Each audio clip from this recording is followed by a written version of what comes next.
Meus amigos, simplesmente para tudo, cara. Juntamente com o primeiro episódio da segunda temporada de The Last of Us, a HBO lançou um mega trailer com tudo que podemos aguardar nos próximos episódios da segunda temporada. Foi um mega compilado de 1 minuto e 20 mais ou menos, e eles entregaram tudo, cara. Tá tudo nesse trailer aí. E se preparem, porque nele teremos a invasão dos infectados a Jackson, teremos o Blotter, o Isaac da WLF vai aparecer, os Serafitas também vão dar as caras, a Ellie e a Dina vão estar em uma enrascada nessa cena do metrô. Finalmente o Joel, ele vai tocar o Future Days pra Ellie, né? Teremos flashbacks dos dinossauros. Então se prepare, porque no vídeo de hoje a gente vai analisar cena por cena e tentar ver onde que cada cena encaixa em qual episódio, e a gente vai tentar desvendar tudo isso no vídeo de hoje. Simbora! Hello my friends, Geek na voz, e pelo pouco que vimos em 1 minuto e 20 de trailer e pelo tanto que sabemos do que acontece no segundo game The Last of Us, já dá pra cravar que só pelo trailer o segundo episódio vai ser o melhor episódio da temporada. Eu não tenho dúvida, pois o trailer começa com a Ellie no que parece ser um estúdio de tatuagem, afinal tem vários desenhos nas paredes, e a Ellie finalmente faz a sua tatuagem de mariposa, né, pra poder cobrir as cicatrizes dos infectados. E essa daí é uma cena que obviamente também acontece no game, né, a Ellie também tem essa tatuagem de mariposa, só que aí o Joe, né, ele tá conversando com a sua terapeuta, né, a Gale, e ele pergunta o que significa esse símbolo da mariposa, né, se é crescimento, se é alguma coisa, e a terapeuta diz que não. Isso é a borboleta. Na verdade, mariposa significa morte, ou seja, o Joe vai continuar as suas consultas com a terapeuta Gale, e agora ele está tentando entender por que a Ellie escolheu uma mariposa para poder tatuar no braço. E obviamente este vídeo vai conter muitos spoilers do segundo jogo, tá? Então fiquem avisados. E eu tô muito curioso para ver esse desenrolar do Joe com a terapeuta, né, porque foi revelado rapidinho lá no primeiro episódio que o Joe simplesmente matou Eugene, que era o marido da Gale, cara. Mas como assim? E a minha teoria, e eu já avisei pra vocês que teremos spoilers aqui, é que no passado o Eugene, ele era um ex-vagalume que ajudou o Tommy na causa dos vagalumes. Então será que o Joe, ele matou o Eugene pra não deixar pontas soltas? Será que o Eugene sabia da condição da Ellie, que ela era imune? Ou então que o Joe entrou naquele hospital e saiu atirando em todo mundo? Será que o Joe atirou no Eugene pra não deixar pontas soltas? Qual a opinião de vocês? Comentem embaixo. E cuidado que aqui agora teremos spoilers, né? O segundo Druckmann, o criador do game e da série, ele sentiu que a obsessão das mariposas com a luz refletia a obsessão da Ellie durante a história. E essa obsessão é justamente pelo que fizeram com o Joe. Sendo que essa mariposa também pode ser vista no violão que o Joe dá pra Ellie nesse trailer. Ou seja, essa cena do trailer vai acontecer antes dos eventos do primeiro episódio. Tanto é que a Bella Ramsey tá com o cabelo amarrado pra poder passar essa impressão que ela é jovem e que se passa no passado a cena. E é bem improvável também que seja neste momento que o Joe finalmente toque Future Days do PewDiePie pra Ellie, né? Na verdade, essa cena deveria ter acontecido lá no primeiro episódio, né? Se eles fossem seguir o que acontece realmente linearmente no game, era pro Joe já ter cantado Future Days no primeiro episódio, mas eu acho, minha aposta, que vai ser agora. Future Days, pra quem não sabe, é uma música do Pearl Jam, que foi o título do primeiro episódio da segunda temporada, e que tem um significado muito grande pro segundo jogo, pois a letra da música diz que se por um acaso eu te perdesse, eu perderia a mim mesmo. Ou seja, é o Joe dizendo que se ele perdesse a Ellie, que é a sua segunda filha, ele perderia a si mesmo. O Joe não teria mais propósito pra viver. E eu acho que esse lance da Gale, né, da terapeuta dizer pro Joe que mariposa significa morte e falar diretamente isso para o Joe, né, olha pra quem ela tá falando essa palavra, eu acho que isso daí é, cara, é eles precedendo o que vai acontecer, gente, porque eu comentei que teria spoiler nesse vídeo aqui. O Joe vai morrer, né, todo mundo sabe disso, vai ser uma paulada de tacada de golfe, e ó, já tá dando uma dica aí a terapeuta. E com isso, corta pra Abby e os seus amigos da WLF que finalmente encontraram a comunidade de Jackson e sabem que o Joe está naquele lugar. E agora que eles têm uma noção da situação, eles estão prestes a bolar um plano para poder pegar o Joe. E detalhe que a cabana que eles estão é exatamente igual ao game, né? Sendo que a Nora, por algum motivo, perdeu os cabelos após a última vez que a vimos no primeiro episódio. E nesse momento, a trupe da Abby é composta por ela, pelo Owen, Nora, Manny e Mel. E os 5 estão prestes a invadir Jackson, como vimos no final do primeiro episódio. E aqui agora eu vou entrar em um assunto meio espinhoso, tá? Um assunto meio polêmico, que já tá dando o que falar. É o grande assunto, talvez, do momento, tirando a Dina, que foi um destaque positivo, mas cara, a Abby, as decisões que eles tomaram com a Abby nessa série até agora são questionáveis, porque nesse segundo episódio já vai ter o ataque a Jackson, sabe, a Abby já vai se encontrar com o Joe, e pelo físico da Abby, dá pra ver que ela não vai treinar, né, ela não vai ser musculosa na série, ela não vai ter aquele shape absurdo, não vai ser a versão bombada da Abby, e isso tá dando o que falar, né, a galera tá louca. E o Neil Druckmann, ele explicou por que a Abby na série é mais franzina em relação à sua versão bombada do game, pois segundo o Druckmann, ele disse que na série priorizaram a atuação acima da fidelidade do game. É que no jogo a Abby é forte para se parecer mais com o Joel, enquanto a Ellie está fragilizada. Já na série eles deixaram a Abby com o porte físico da Ellie na certa para quando as duas forem se enfrentar no grande embate. Porque no jogo foi uma diferença muito grande entre as duas, né, cara? Na cena que teve lá do teatro, no quebra-pau, a Abby teve muita facilidade pra cima da Ellie, e era o normal, porque olha o tamanho da mulher, mano, olha o tamanho da Abby contra a Ellie, que era dessa finura. E aí eu acho que pra igualar as coisas, quando acontecer essa cena na série, na segunda temporada, eles deixaram a Abby com o mesmo porte físico, digamos assim, da Ellie. Se vacilar, a Ellie tá mais forte do que a Abby nessa série. Então, além de priorizar a atuação da Caitlin Dever, né, que dizem que ela possui a melhor atuação da temporada, mas também é por questão de coerência pra quando a Abby for enfrentar a Ellie. Só que o fato da Abby ser forte no jogo tem um motivo, né? Não é algo puramente estético, porque a Abby no jogo disse que iria treinar dia após dia para quando encontrasse o cara que tirou a vida do pai dela, para que ela pudesse lutar fisicamente contra o Joe. E para isso ela iria precisar de músculos, ela iria precisar treinar, e é por isso que a Abby no game ela é completamente shapeada, mano. Sendo que tem diversas situações no game, né, que se a Abby não fosse muito forte, talvez ela não teria sobrevivido, ou então não teria conseguido salvar as outras pessoas que estavam junto com ela. Então tem importância a Abby ser forte, mas vamos ver, eu estou aberto a mudanças aqui, vamos ver o que vai acontecer na série, vamos ver as explicações que eles vão dar, as mudanças que vão fazer, mas vamos aguardar, eu tô curioso. Mas e aí, o que vocês acham a respeito disso, dessa polêmica da Abby ser franzina na segunda temporada? Comenta aí embaixo. E vocês lembram que no primeiro episódio, né, o Owen, ele disse pra Abby que eles conheciam um tal de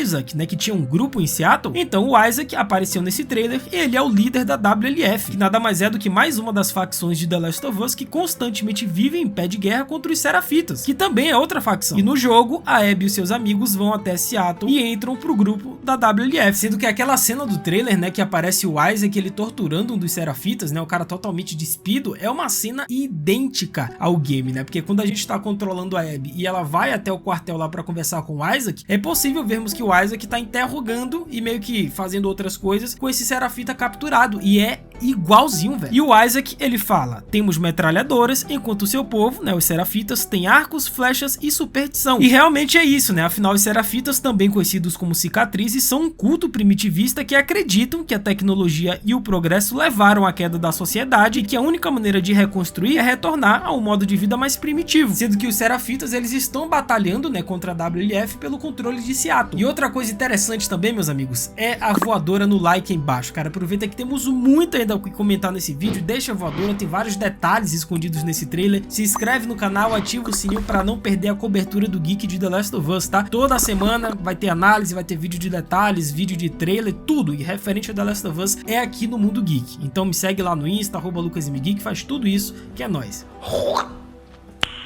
Não. E o Serafita que está aprisionado, ele diz o seguinte, né, pro Isaac: todo dia um lobo seu, ele enxerga a verdade. Ou seja, lobos, ele se refere à galera da WLF, e provavelmente ele está se referindo ao Owen, pois no game, né, houve um incidente em que o Owen, ele atirou em um colega da WLF para poder proteger um Serafita, sendo que no decorrer do game, né, a gente viu que o Owen, ele fugiu pro aquário e ele pretende sair da WLF, ele não quer mais fazer parte daquele grupo. Então provavelmente essa fala desse Serafita no trailer está se referindo ao Owen. E no trailer, né, a gente vê um grupo deles em busca de vingança junto com uma pichação enigmática escrita com sangue o seguinte: sinta o amor dela, sendo que essa frase aparece em vários outros murais serafitas ao longo do segundo game, sendo que nessa cena a Ellie e a Dina estão juntas vasculhando alguma coisa, então é bem provável que essa cena aconteça após a pior notícia do Joe, né. Agora, uma grande novidade que a gente já tá vendo, inclusive, né, desde o primeiro episódio nessa segunda temporada, é que a Dina, ela vai ter muitas interações com o Joe, né, que é uma parada que não acontece nos games. E saiu uma imagem promocional que a gente vê a Dina e o Joe cavalgando nessa segunda temporada, e a gente sabe que no momento do segundo jogo que o Joe, ele pega um cavalo e sai de Jackson, é porque acontece uma tragédia muito grande com ele. Então a galera já está teorizando que ao invés do Tommy presenciar a morte do Joe, quem vai presenciar vai ser a Dina, vai ser ela que vai estar junto com o Joe nesse momento. Sendo que mais tarde no trailer, né, a gente tem a Dina e o Joel correndo a cavalo como se algo tivesse acontecido, né. Mas e aí, quais as apostas de vocês? Será que realmente eles vão substituir o Tommy pela Dina no momento da morte do Joel, da atacada de golfe da Abby? E com isso, corta pro flashback do museu com os dinossauros, que com certeza vai ser um dos momentos mais marcantes dessa segunda temporada. Afinal, vai ser aniversário da Ellie e o Joel vai simplesmente levar essa garota para um museu e uma aventura completamente divertida. E nesse momento é o auge do relacionamento da Ellie com o Joel. Eles assumiram um relacionamento de pai e filha, afinal o Joel a vê como a sua segunda chance de ser pai. E a Ellie está emocionada por sentir como é ter um pai de verdade. E além disso, ela está emocionada por se deixar ser criança por uma vez e esquecer o horror que ela passou. E com isso temos a Dina e a Ellie provavelmente rumo à vingança contra a Abby, e ela diz que ela volta se a Ellie quiser, mas também continua se a Ellie quiser. Ou seja, provavelmente nesse momento elas já estão no teatro e a Dina já revelou que está grávida, só que a Ellie não vai mais voltar atrás. Então é bem provável que essa conversa entre a Ellie e a Dina, né, da Dina dizendo que ela fica se a Ellie quiser e também vai embora, talvez aconteça no teatro ou então arredores, né, lugares próximos deste momento, e que provavelmente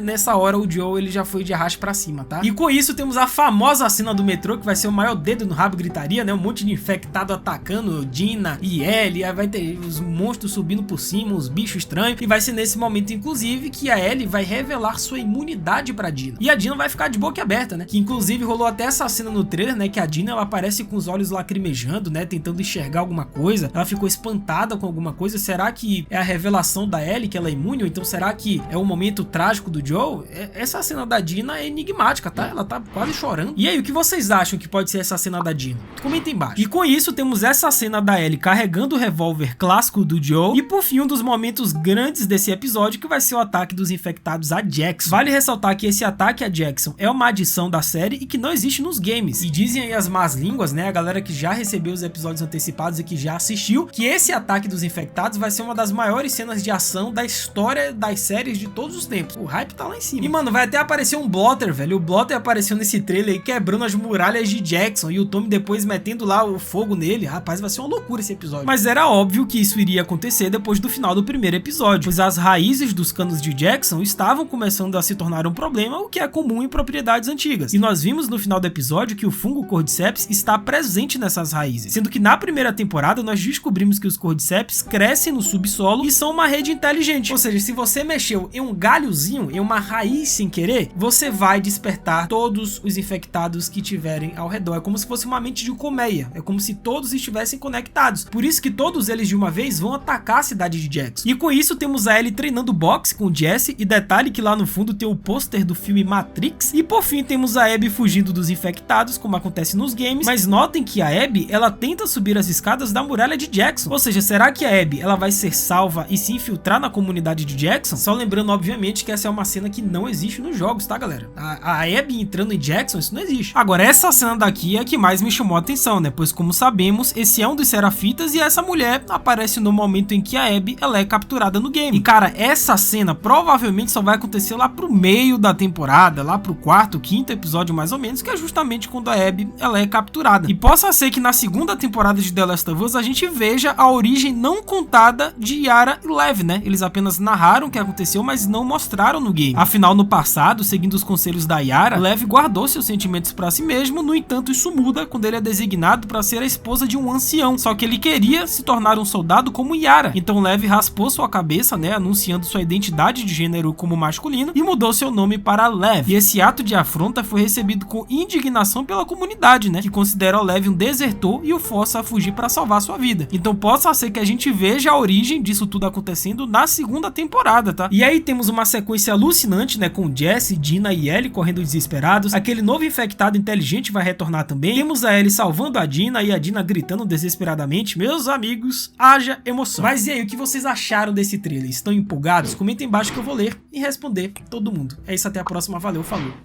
e fui!